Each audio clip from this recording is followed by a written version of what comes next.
Hello বন্ধুরা, আজকে মা বানাবে ছোট চিংড়ি মাছের মালাইকারি। তো প্রথমেই নারকেলটাকে কুড়িয়ে রেখেছি, আর এইদিকে মাছের মধ্যে নুন হলুদ মাখিয়ে দিয়েছি। এদিকে নারকেলটা রাখা আছে, তো ওর মধ্যে হালকা উষ্ণ গরম জল অল্প করে দিয়ে দেবো যাতে দুধটা বেরিয়ে যায়। এবং এইদিকে মিক্সার জারে লঙ্কা, কাজু বাদাম, কালো সরষে এবং অল্প মৌরি দিয়ে পেস্ট করে নিয়েছি ভালো করে। এবং কড়াইটা গরম করে সর্ষের তেল দিয়ে দেবো। তারপরে মাছগুলোকে হালকা করে ভেজে নেব।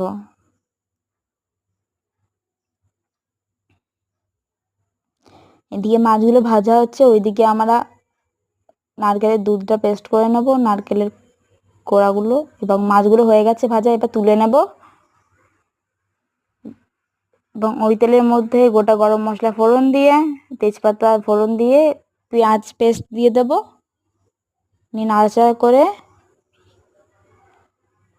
রসুনের পেস্টটা দিয়ে দিয়ে নাড়াচাড়া করে নেব। এবার আদার পেস্টটা দিয়ে দিয়ে নাড়াচাড়া করে নেব। তারপরে ওই পেস্টটা দিয়ে দেবো, তারপরে হলুদ নুন পরিমাণ মতো দিয়ে একটু কষাবো। এবং দিয়ে দেবো লঙ্কা গুঁড়ো, এবং নারকেলের দুধটা ছেঁকে নিচ্ছি, ওইটাও দিয়ে দেবো। দিয়ে দেওয়ার পরে ফুটতে দেবো। হয়ে যাওয়ার পর কিছুক্ষণ পর একটু চিনি এবং মাছগুলোকে দিয়ে নাড়াচাড়া করে নেব। নিয়ে গরম মশলা দিয়ে দেবো, গুঁড়ো গরম মশলা। আবার নাড়াচাড়া করে নেবো ভালো করে। এবার তারপর নামিয়ে নেব। এই তো আমাদের মালাইকারি রেডি। তো আজকের মতো টাটা।